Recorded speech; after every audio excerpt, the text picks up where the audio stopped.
Louvamos a Deus, podemos estudarmos a nossa lição da escola dominical. Estaremos estudando a lição 7, que fala sobre o ministério de profeta. Veremos nessa lição a diferença entre o profeta do Antigo Testamento e do Novo. Veremos também a diferença entre o dom de profetizar e o dom de profeta. Parece algo semelhante, parece a mesma coisa, mas veremos que há uma diferença.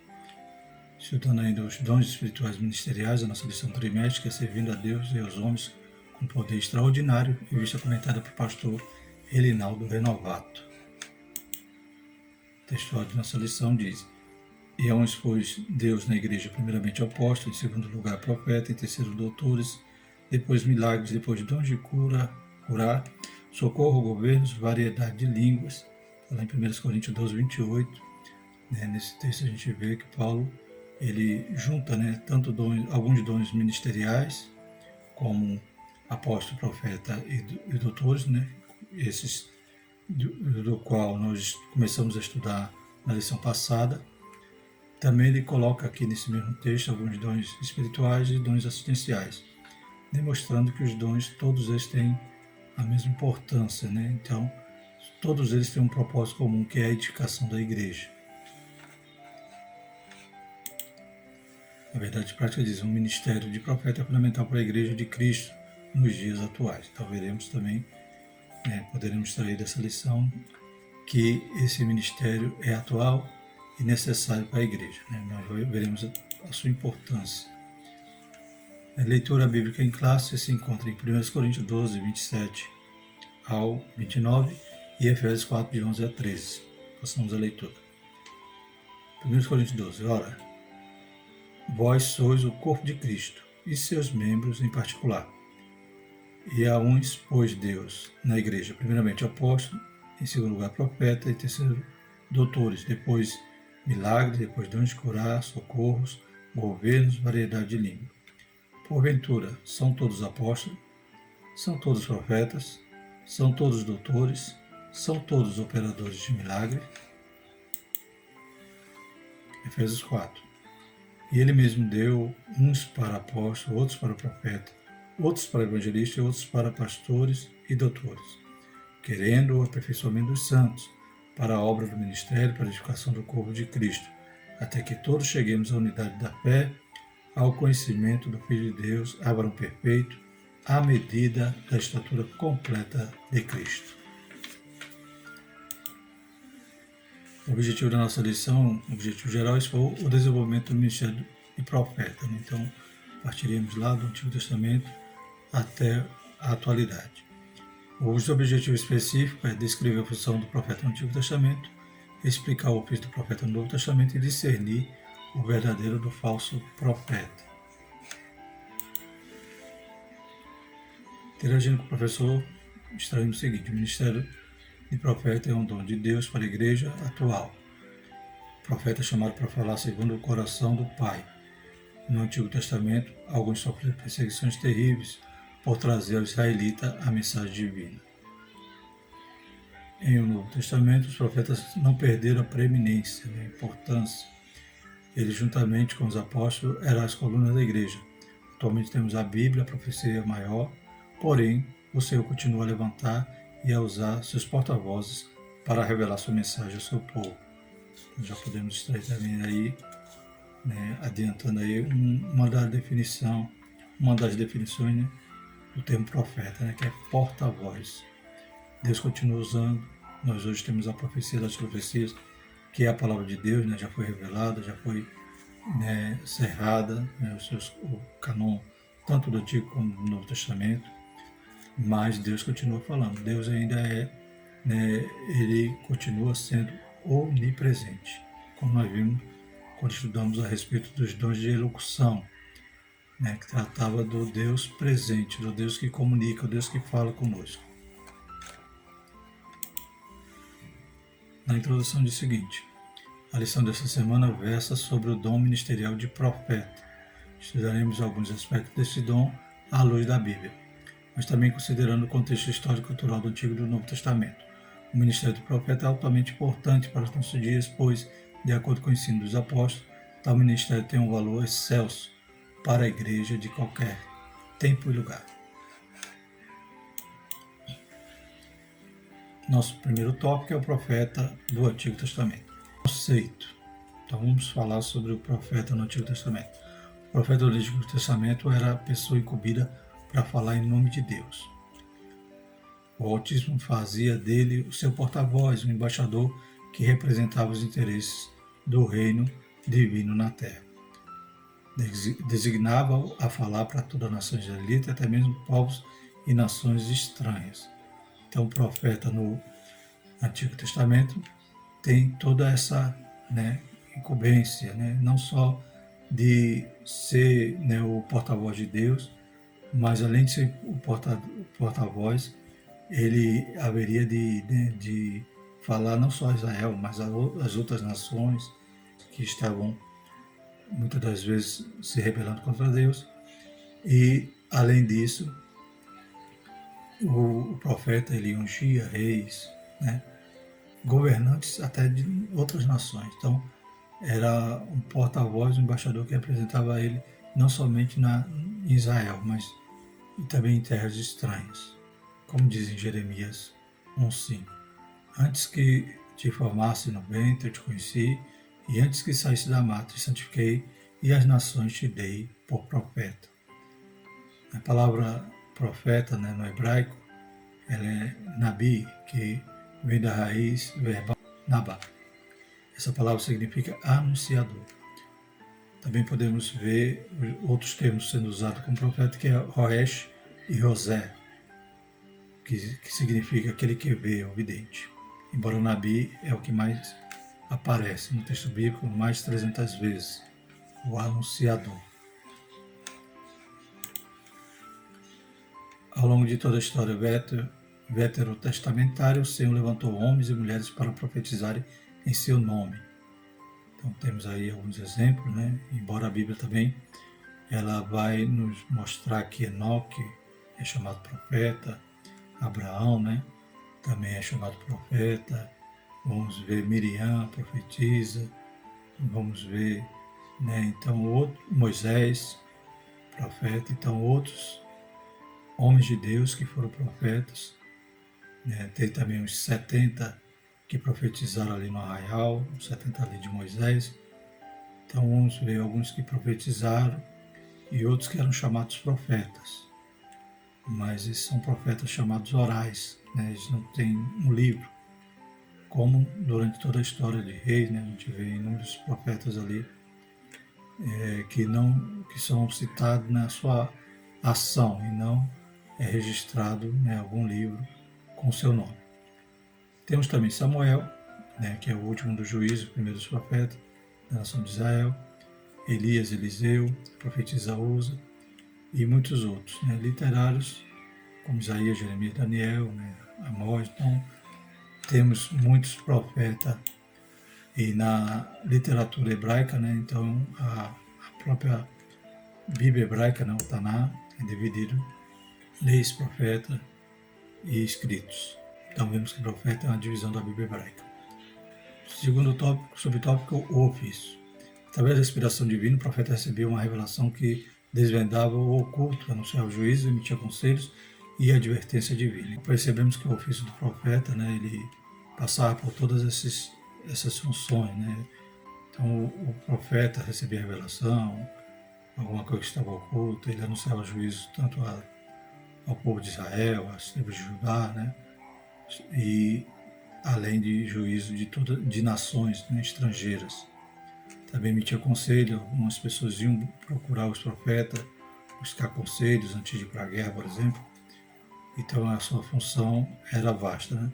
Expressões como veio a minha palavra do Senhor, e assim diz o Senhor, eram formas usuais para o profeta começar a mensagem divina. Como temos aí em Isaías 45:1, que diz: Assim diz o Senhor ungido a Ciro, a quem tomo pela sua mão direita para bater as nações diante de sua face.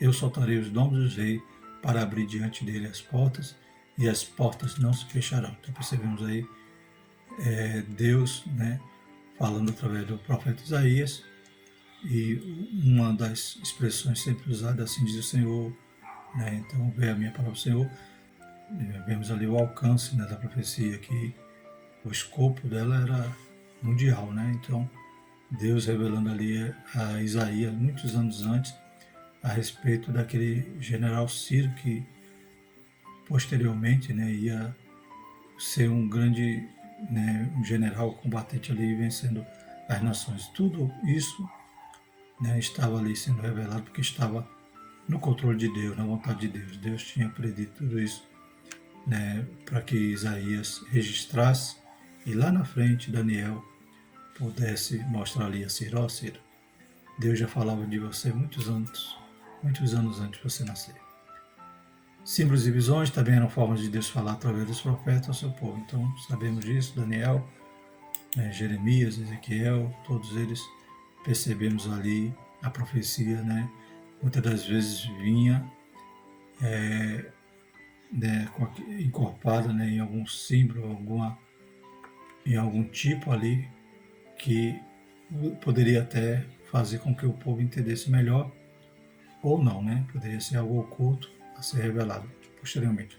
No primeiro ano de Belsazar, rei da Babilônia, teve Daniel na sua cama um sonho e visões da sua cabeça. Escreveu logo o sonho e relatou a suma das coisas. Então, Daniel, a gente vê que Deus revela muita coisa a Daniel através de símbolos, através dos animais, através daquela estátua de Nabucodonosor. Então, era comum também a profecia estar, né, embutida, né, nessa forma de comunicação de Deus. O profeta também exerceu um importante papel de conselheiro na história do reinado, como Natan, né, que foi conselheiro de Davi, e outros, né, conforme essas referências. Contudo, após a divisão do reino de Israel, o profeta passou a ser perseguido, pois sua profecia confrontava diretamente a prepotência da nobreza, a dissimulação dos sacerdotes e a injustiça social. Então vemos que o profeta ele tinha uma posição, né, de respeito, de destaque, né, até um certo período da história de Israel, porém depois com a divisão, com a idolatria, o profeta é perseguido. Por exemplo, em Israel, que eles rompem ali com Roboão, as 10 tribos então formam uma nova nação e aquela nação já inicia, né, adorando ali bezerro de ouro, e a partir daí a gente conhece a história de Acabe e dos demais reis que eram idólatras, e os profetas normalmente eram perseguidos, eram pessoa não grata, né, pessoas que eram inimigas do reino ou do sacerdócio, né. Não só Israel, também Judá se corrompeu e muitas das vezes o profeta falava e não era ouvido, né? O povo era de dura serviço, coração duro. Jeremias, por exemplo, é um exemplo. Porque eis que te ponho hoje por cidade forte, por coluna de ferro e por muro de bronze, contra toda a terra e contra os reis de Judá, e contra os seus príncipes e contra os seus sacerdotes, contra o povo da terra. Então Jeremias estava ali falando, né, contra os reis de Judá, contra os príncipes, contra os sacerdotes e contra o povo da terra. Então não era bem visto, não era bem querido ali Jeremias, pelo contrário, né, as pessoas, por exemplo, os príncipes ali de Judá achavam que Jeremias era o inimigo, só profetizava coisa ruim, mas era Deus tentando, né, trazer o povo de volta, se arrepender e poder ser perdoado e passar todo aquele castigo que estava, né, profetizado sobre eles. Por eles não se arrependeram e acabaram, né, tendo o mesmo destino, um destino semelhante às 10 tribos de Israel. No subtópico 3 fala sobre o profetismo.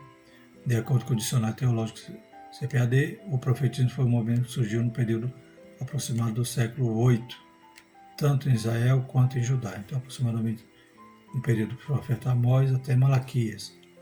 É exatamente esse período que as nações se corrompem, né? Tanto a nação do norte como a do sul, tanto o reino de Judá quanto o reino de Israel, né? Se corrompem, vão atrás da idolatria, permitem alianças ali com nações pagãs, como Acabe casa ali com Jezabel, e atrai toda aquela idolatria para a nação, e o povo também, né, sucumbe ali, acaba perecendo, né, nessa idolatria. E os profetas, Deus levanta profetas para exortar o povo.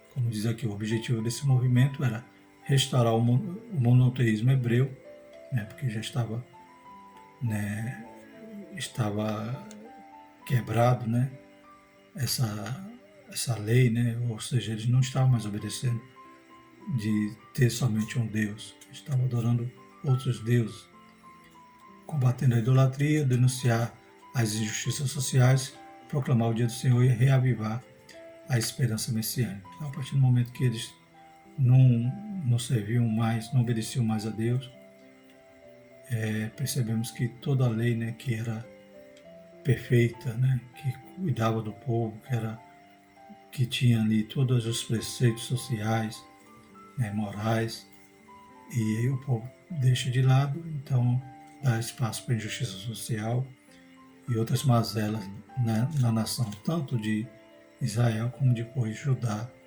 que incorre nos mesmos erros. E os profetas então tinham essa importante missão de restaurar, né, de convocar o povo a voltar a ser o povo santo. Foi nesse tempo que os verdadeiros profetas de Israel foram cruelmente surrados, presos e mortos. Né? Então, a Bíblia vai falar que os profetas foram até cerrados no meio, mortos, né? E nos dias de Jesus, Jesus vai dizer, né, Jerusalém, Jerusalém, terra que mata profeta. Né? Então, desde esse período, os profetas já eram perseguidos e mortos. Então, vamos falar agora do profeta do Novo Testamento, né? Acrescentando também a questão do profeta do Antigo Testamento, a gente sabe que eles tiveram, então, uma autoridade canônica. Né? Então, muitos foram profetas literais, que escreveram, que anunciaram ali toda a promessa de Deus.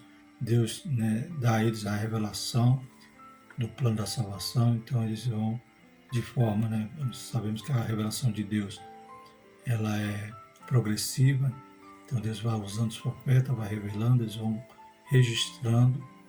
Então o profeta do Antigo Testamento também vai se diferenciar do profeta do Novo nesse ponto, né, que eles acrescentaram, né, eles tinham essa incumbência de receber a revelação de Deus e registrar. Então, já falamos que profetas era uma das divisões da Bíblia hebraica, porque estava registrado ali toda a vontade, todo o plano, toda a revelação de Deus, tudo aquilo que Deus havia predito que ia acontecer no futuro. Então é um peso, né, a mais que havia no ofício do profeta do Antigo Testamento. Vamos falar do Novo agora. A importância do termo profeta no Novo Testamento. Como já vimos em Efésios 4:11, são mencionados 5 ministérios que exerciam papéis fundamentais na liderança da igreja antiga: apóstolo, profeta, evangelista, pastor e doutor. Então, nesse ponto, né, podemos entender, perceber também que esses dons ministeriais não são dons, ou melhor, não são cargos ministeriais, não são ofícios. Né? Então, Deus vocaciona, capacita homens, né, dá essa aptidão, dá essa função para eles exercerem, no sentido de esses 5 ministérios edificarem a igreja. Então a igreja necessita desses ministérios, dessas funções. E esses homens são capacitados, instrumentalizados, e Deus dá dons espirituais. Os dons espirituais seriam as ferramentas que esses homens vão trabalhar. Então Deus dá à igreja, né, ele vocaciona, capacita, instrumentaliza, e agora essas pessoas que são vocacionadas para esse serviço, Deus dá à igreja, porque a igreja carece. Então é algo que é para uns, né? Uns Deus deu como apóstolo, como profeta. Então não são para todos. Aqui esses dons ministeriais é para uns. E Deus vai usá-los então para que a obra do Senhor possa ser edificada, né? A igreja possa ser edificada e possa combater as falsas doutrinas, possa servir de exortação, consolação para a edificação da igreja. Não por acaso o termo profeta aparece na segunda posição das listas apresentadas em 1 Coríntios 12, 28 e em Efésios 4, 11. Então, tanto em uma referência como na outra, o profeta aparece na segunda posição. Não quer dizer que ele é menos importante. Todos os 5 dons ministeriais têm a mesma importância, né? Então, existe ali talvez a prioridade, apóstolo, porque o apóstolo é aquele que vai fundar, aquele que vai desbravar, aquele que vai abrir o trabalho. O profeta é aquele que vai exortar, aquele que vai interpretar, aquele que vai receber a palavra e vai, né, direcionar a igreja através da palavra. Tem o pastor que vai cuidar, né? O evangelista é aquele que vai anunciar as boas novas, e o mestre. Então, cada dom ministerial tem a importância para esse trabalho que é edificar a igreja. O profeta é identificado 3 vezes na Epístola aos Efésios como alguém que acompanhava os apóstolos. Então vamos ver qual é a função desse profeta, quem é esse profeta, né? Então, em 3 vezes vai mostrar aqui em Efésios apóstolo profeta. Então, o fundamento da igreja baseado, né, no fundamento dos apóstolos e profetas. Como diz aqui em Efésios 3:5, o qual nos séculos não foi manifestado aos filhos dos homens, como agora tem sido revelado pelo Espírito, aos seus santos apóstolos e profetas. Então, sempre a gente vai ver essa combinação dos dois. A Bíblia afirma que os concidadãos dos santos e da família de Deus estão edificados sobre os fundamentos do apóstolo e dos profetas. Então, vemos que o fundamento é dos apóstolos e dos profetas. Por quê? Porque os apóstolos são aqueles que foram enviados, aqueles que estavam aos pés de Cristo. Esses apóstolos aqui, é claro que é os apóstolos, né, que iniciam ali, que desbravam, né, que são enviados por Cristo, que aprenderam ali. Vimos na lição passada que a doutrina dos apóstolos não é uma doutrina nova, não é uma doutrina que eles criaram e inventaram, não. É a doutrina que eles receberam de Cristo. E os profetas? Os profetas eram aqueles que pregavam, aqueles que, inspirados pelo Espírito Santo, explicavam, revelavam, interpretavam, né, não só as escrituras do Antigo Testamento, mas tudo aquilo que Jesus ensinava. Então, quando vemos uma carta doutrinária, por exemplo, de Paulo, Paulo está sendo ali um profeta, ele está interpretando tudo aquilo que Jesus ensinou, tudo aquilo que estava revelado nas Escrituras. Então, por isso que esse fundamento dos apóstolos e profetas são esses profetas, esses que andavam junto ali com os apóstolos e tiveram essa incumbência. Aqui a Bíblia denota a importância do ministério de profeta na liderança da igreja do primeiro século. Né? Quando a gente vê na teologia pentecostal de Ulrich Beckstein, ele cita os dons ministeriais classificados como ministério da palavra. Então, outra característica que a gente vê desses dons é que eles estão relacionados à palavra de Deus. Apóstolo, profeta, evangelista, pastor e mestre. Tudo está relacionado à palavra. O termo no grego, né, profeta, no Novo Testamento, a palavra comumente usada é profetes, que deriva do grego pro, antes, em favor de, preme, feme, falar. Ou seja, alguém que fala por outrem, por extensão, intérprete, né, conforme o dicionário bíblico teológico de Chaplin. Então vamos falar sobre o ofício do profeta do Novo Testamento. Então já percebemos que, a princípio, o dom ministerial, né, o ministério do profeta no Novo Testamento não é um cargo ministerial, e sim uma função. E que função é essa? O que o profeta do Novo Testamento faz? O que o profeta da atualidade faz?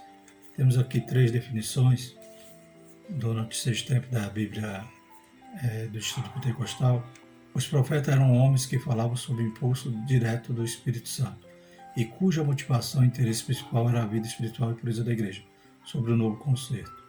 Foram levantados pelo Espírito e revestidos pelo seu poder para trazer uma mensagem da parte de Deus ao seu povo.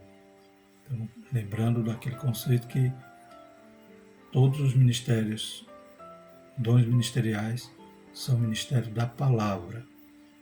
Vamos ver o que o Eurico Beckstein diz. O dom ministerial do profeta é o ministério da palavra de Deus impulsionado por inspiração profética.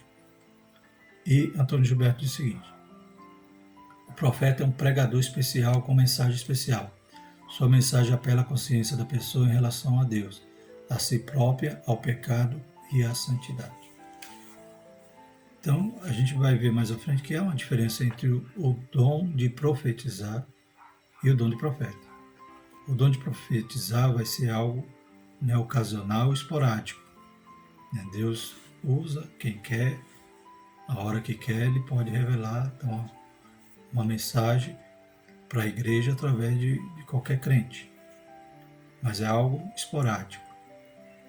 Já o dom ministerial de profeta é algo contínuo, ou seja, ele tem aquela capacitação, aquela vocação que Deus dá a ele, e ele, todo dia, ele é aquele possuidor do dom do ministério de profeta. De que maneira? Esse ministério de profeta está ligado à interpretação, à pregação, como a gente viu aqui. O profeta é um pregador especial. Eurico Beckstein vai dizer o dom ministerial de profeta é o ministério da palavra de Deus impulsionado por inspiração profética. Então percebemos que o profeta do Novo Testamento, ele está ligado à palavra de forma constante, não de forma esporádica. Então Deus vai dar revelação a ele na palavra e ele vai exortar, consolar, vai trazer uma mensagem de ânimo para a igreja, através da palavra. E vamos ver mais à frente também que ele vai denunciar o pecado, vai denunciar a frieza espiritual. Então, através da palavra, ele vai ser um pregador especial, com essa mensagem especial. Que, portanto, os profetas são ministros pregadores cuja prédica pode ser uma mensagem de edificação, exortação e consolação dos crentes. É claro que Deus instrumentaliza ele, dá dons espirituais, cada ofício, cada dom ministerial, Deus capacita esses homens e instrumentaliza. E uma das ferramentas que esses homens precisam são os dons espirituais. Então, por exemplo, o profeta, além dele ter toda essa aptidão com a palavra, ele ter essa forma constante de Deus usar ele na palavra e ele interpretar e entregar a palavra, uma mensagem especial. Deus também dá dom de profetizar. Então, em determinado momento, Deus pode usar ele em profecia. Mas, na maior parte do tempo, ele vai estar exercendo seu dom ministerial através da palavra. O profeta do Antigo Testamento vai dizer, assim diz o Senhor. O profeta do Novo Testamento vai dizer, assim diz a palavra do Senhor. Então, é um ministério ligado à palavra. Por isso que Paulo dizia, pedia que orasse por ele para que Deus abrisse a porta da palavra. Então vamos ver o que a revista diz sobre isso. Tivemos essa citação anterior e agora vemos aqui no subtópico 2, conforme a revista, seu ministério no Novo Testamento não consistia em predizer o futuro, adivinhar o presente ou ficar fora de si. Não. De acordo com o comentário bíblico pentecostal, no Novo Testamento, o profeta neotestamentário era adotado por Deus para receber e mediar diretamente a palavra do Altíssimo. Então lembre-se, assim diz o Senhor, o profeta do Antigo Testamento. O do Novo Testamento vai dizer, assim diz a palavra do Senhor. É claro que Deus também pode usar ele em dom de profecia, e ele vai dizer, assim diz o Senhor. Mas, no geral, ele vai ser um ministro voltado ali à interpretação e à mensagem especial da palavra, no propósito de edificar, exortar e consolar o povo de Deus. Apesar de ele algumas vezes predizer o futuro, pode acontecer, Deus dá o dom de profecia, usar ele no dom de profecia, ele tem uma previsão, Deus dá algo que vai acontecer, revelar algo que vai do futuro, né? Conforme instrui-nos a Bíblia do Instituto Pentecostal, né? Aconteceu com o profeta Ágapo, né? Ele prediz ali um período de fome que ia acontecer e também prediz quando Paulo ia ser preso em Jerusalém. Então, apesar disso, seu ofício consiste em proclamar e interpretar a palavra de Deus, por vocação divina, com vista à demonstração, exortação, ânimo, consolação e edificação da igreja. Então, vemos aqui um exemplo. Pedro, quando se levanta ali e começa a pregar aquela multidão após ali a cura do coxo. Mas Deus assim cumpriu que já dantes pela boca de todos os seus profetas havia anunciado, que Cristo havia de padecer. Arrependei-vos, pois, e convertei-vos, para que sejam pagados os vossos pecados, e venha assim o tempo do refrigério pela presença do Senhor. Atos 3, 18 e 19. E 1 Coríntios 14, 13 podemos ler, mas o que profetiza fala aos homens para edificação, exaltação e consolação. Então, o propósito do profeta, o propósito do dom de profetizar também é edificação, exaltação e consolação. Era dever do profeta do Novo Testamento, assim como para o do Antigo, desmascarar o pecado, proclamar a justiça, advertir do juízo vindouro e combater o mundanismo e frieza espiritual entre o povo de Deus. O profeta do Novo Testamento continua também, né, com esse dever. E através da palavra de Deus ele tem essa condição de exortar a igreja, desmascarando o pecado, proclamando a justiça e advertindo do juízo vindouro. Combateu a frieza, o mundanismo. Lucas 1,17 diz: E irá diante dele o espírito e virtude de Elias para converter o coração dos pais aos filhos e os rebeldes à prudência do justo, com o fim de preparar ao Senhor um povo bem disposto. Por causa da mensagem de justiça que o profeta apresenta em tempos de apostasia e confusão espiritual, inclusive na igreja, não há outro jeito, ele fatalmente será rejeitado e perseguido por muitos. Da mesma maneira como os profetas do Antigo Testamento, que em um momento de crise, no momento de apostasia, no momento que o povo, né, estava vivendo no meio da idolatria, no meio da injustiça, e quando o profeta falava, não agradava. Da mesma maneira hoje, né? Quantos vão para o culto querendo ser agradados? Quantos vão para o culto querendo, né, apenas receber uma palavra de vitória? Mas de vez em quando Deus tem que puxar as orelhas, né? Deus tem que exortar. E quando o profeta assim age, muitos, né, ficam também com raiva, né, e acabam perseguindo. Se o profeta fala a verdade, fala de Deus, ele nem sempre ele é bem amado, né? O termo profeta significa literalmente porta-voz. Se quisermos entender esse ministério, é preciso antes compreendermos a diferença entre o dom de profecia e o ofício ou ministério profético. O dom de profecia é para todos. Todos podereis profetizar, 1 Coríntios 14, 31. O ministério profético não. São todos profetas, 1 Coríntios 12, 29. Então tem a diferença, né? O ministério profético é exercido através de um ministro dado por Deus à igreja. O dom de profecia é para a capacitação sobrenatural do Espírito Santo, concedida a uma pessoa do povo para transmitir a mensagem divina. Então Deus pode usar com o dom de profecia qualquer crente, mas nem todos têm o dom de profeta. O dom de profeta, como falamos, é aquele que vai estar, né, ligado, né, estará relacionado ali ao ministério da palavra.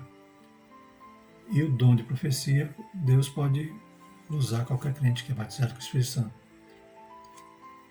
No ministério profético, Deus usa principalmente a mente do profeta, né? Então Deus está capacitando, está tendo essa comunhão com o profeta, revelando a palavra, e ele vai entregar a mensagem e vai dizer: assim diz a palavra do Senhor.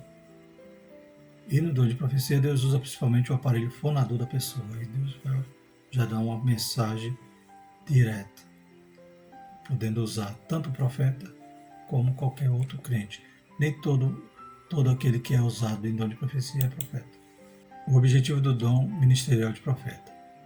Continuando, a função do profeta no Novo Testamento é apresentada por Paulo no mesmo bloco de versículo em que ele menciona os 5 ministérios em Efésios. Então, os 5 ministérios têm um propósito, têm um objetivo.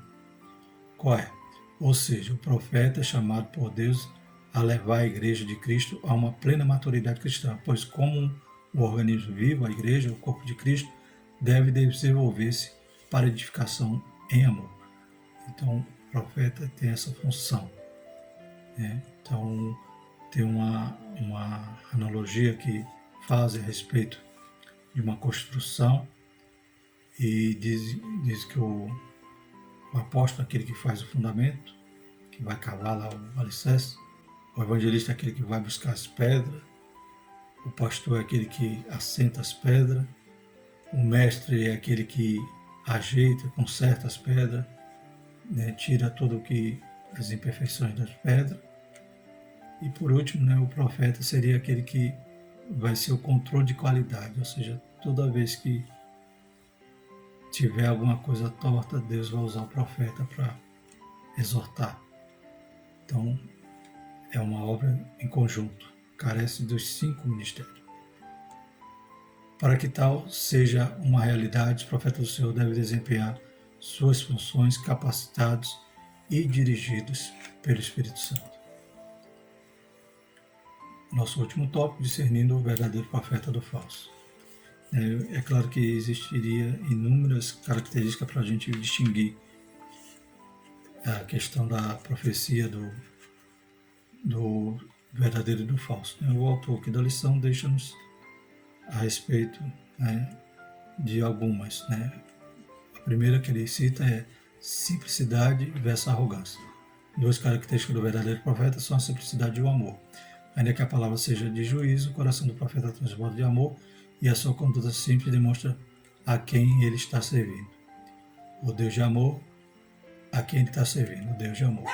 Lembremos-nos de Jeremias, Oséias e do próprio Senhor Jesus. Né? Mateus 23, 37 diz: Jerusalém, Jerusalém, que matas os profetas e apedrejas os que te são enviados.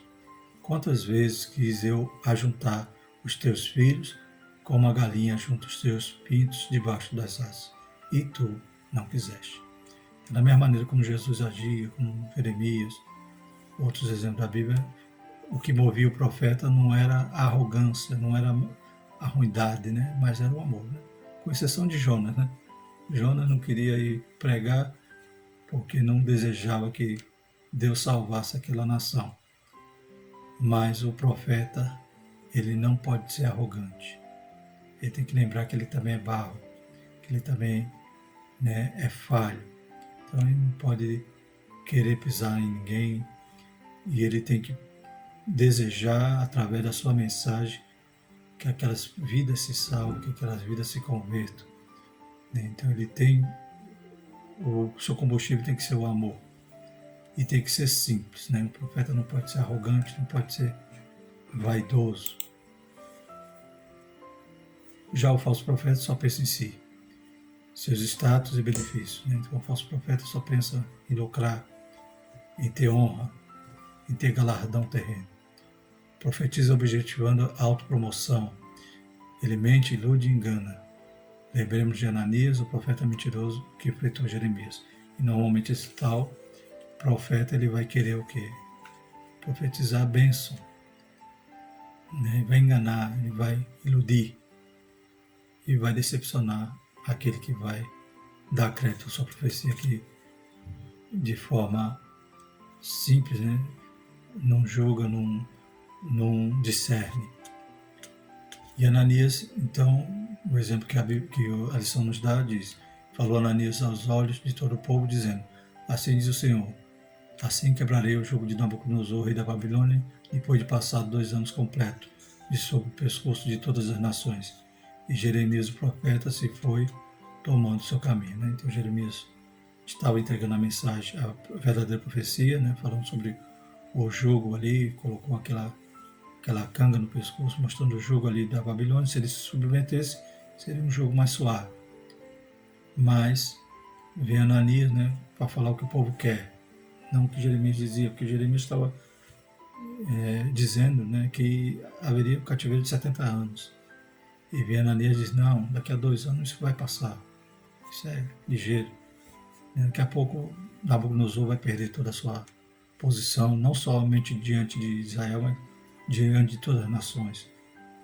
E Jeremias ouviu e foi embora, mas Deus mandou ele voltar, entregar a mensagem a Ananias, e naquele mesmo ano, porque Ananias falava o que Deus não mandou, a sentença veio para Ananias dizendo que naquele mesmo ano ele ia morrer. E se cumpriu. Porque o que Deus fala se cumpre. Pelos frutos os conhecereis, subtópico 2. Uma advertência séria de Jesus para os seus discípulos foi acerca da precaução com os falsos profetas. Como reconhecê-los? Jesus disse que o reconheceríamos pelos seus frutos. Mateus 7, 15 e 20. Pois o resultado ou fruto do que o profeta diz e faz revela o seu caráter. Mateus 7, 20, portanto, pelos seus frutos conhecereis. Então podemos discernir, nós devemos julgar a profecia, ver se é bíblico, e também julgar o profeta através do seu fruto. Ou do que ele faz, do seu comportamento normal, já podemos extrair daí se ali poderia sair um fruto bom ou não, se a árvore é boa ou não, ou a partir do momento do que ele está dizendo, se vai se cumprir ou não. Então também é um fruto daquela profecia. Logo você conhecerá de onde procede a árvore. Lembre-se que não devemos diferenciar o verdadeiro profeta do falso pela performance ou pelo espetáculo, mas pelo fruto que eles produzem. Então, infelizmente, hoje existe muito animador de púlpito, existe muito profissional, que tem uma eloquência tremenda. Mas nós devemos estar vigilantes, sempre em espírito, pedindo a Deus que nos dê discernimento e fazer como os bereanos, Paulo, imagine Paulo, a fama dele que deveria preceder, mas Paulo ensinando ali, os bereanos examinando as escrituras para ver se está tudo certinho. Então devemos também agir dessa forma. É interessante, vem uma lembrança agora, de que um certo pregador estava exortando a igreja, de um comportamento que a igreja moderna tem. Falava do bereano, lembrei disso. Qual é o comportamento atual da igreja? Hoje em dia, quando vamos para ouvir uma pregação, o pregador lê o versículo, nós lemos, às vezes lemos, e fechamos a Bíblia. Será que estamos agindo certo?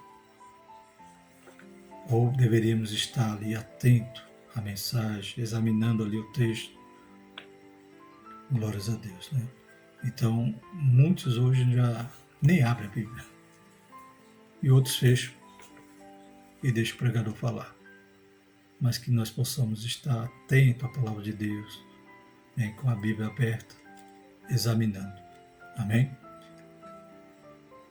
Apesar do falso profeta ser arrogante e iníquo, ele fala com grande eloquência, isso basta para que ele seja tido como um verdadeiro. Então, fez o espetáculo dele, as pessoas creem que é tudo verdade.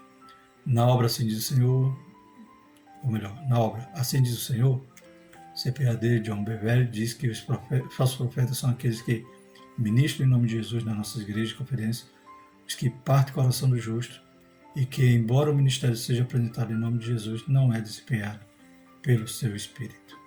Então, um dia eles vão chegar diante de Jesus, vão dizer, em seu nome eu fiz isso, fiz aquilo. E Jesus vai dizer, eu não te conheço.